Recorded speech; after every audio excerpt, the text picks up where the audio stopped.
Hey everybody, I got a somewhat shorter story here for you today. It's based around the missing settlers on Roanoke. I hope you enjoy.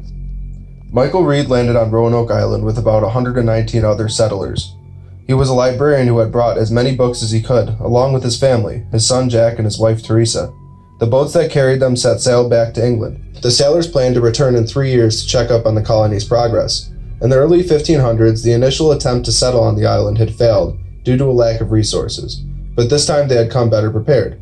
Various botanists and amazing hunters were amongst the ranks. The new people of Roanoke found the remnants of the old townsfolk and built up from there. The settlers were adamant on proving their self-sustainability.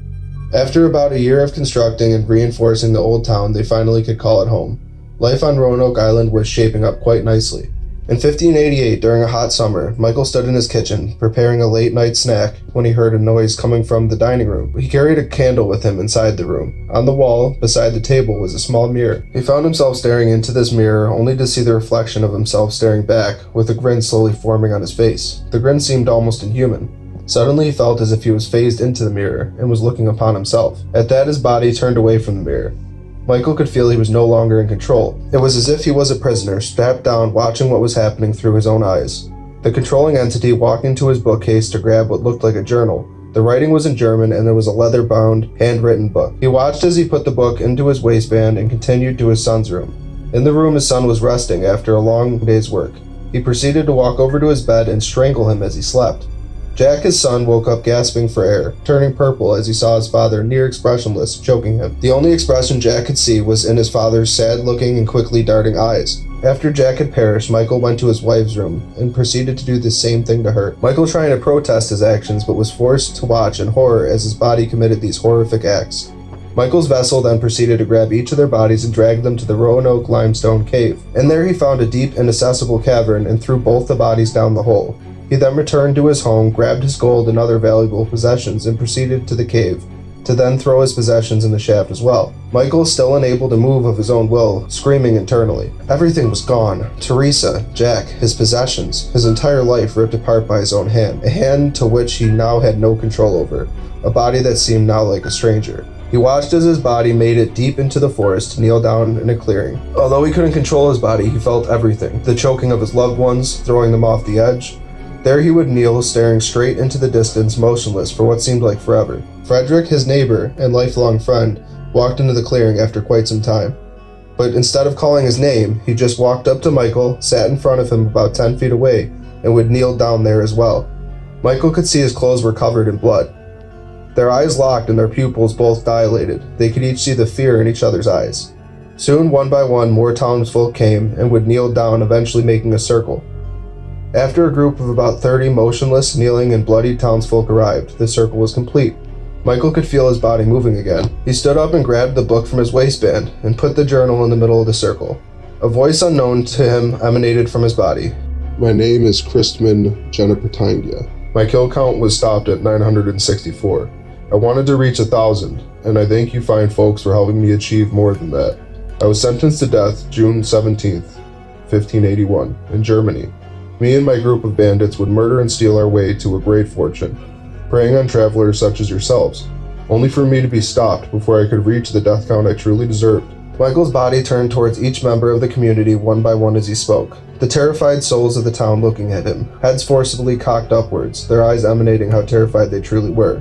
When I was caught, I was sentenced to death by breaking wheel, each of my limbs strapped to the wheel, slowly being ripped from my body. I felt as many of you do now, not in control of my own body. I survived 9 days of pure anguish. My journal was taken by one of my comrades. They sold it to a traveler who eventually brought it back to France. It was then passed off until eventually it was bought in England by this man that stands before you. Michael's eyes widened. This was all his fault. He could only imagine what the other 30 people were thinking. Christman continued through his vessel. My spirit was tethered to this book through the 13 years it lay with me in my cave of riches.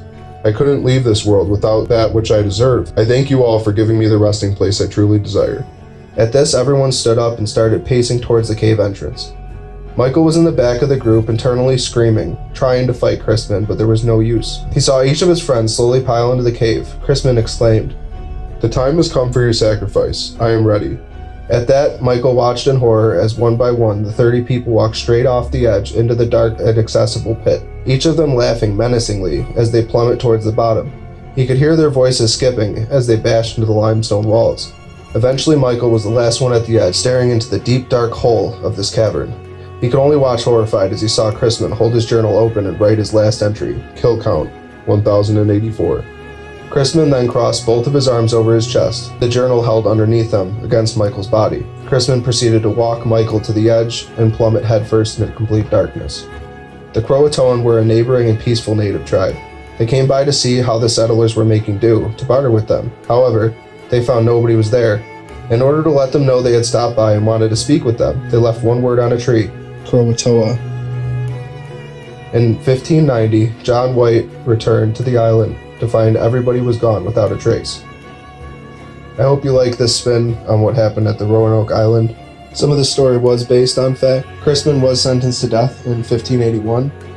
He was a bandit who would even kill his comrades for their profits. He amassed a great deal of wealth before being caught. He was in fact put to death over 9 days using a breaking wheel. As well, he had a death count of about 964 people. He proclaimed how he wasn't happy with that number and would have been happy with 1,000. His journal isn't amongst the articles that still exist about his reign of terror, but it was known to exist. Roanoke was an island in America where the English tried to colonize in 1587. As well, they did land there in 1587.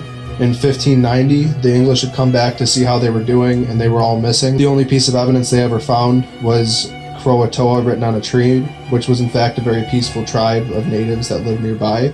There was, however, tribes in the surrounding regions that were much more violent. The speculation of what happened there has been a topic of interest for many years. I hope you enjoyed the story, and I hope you have a great day.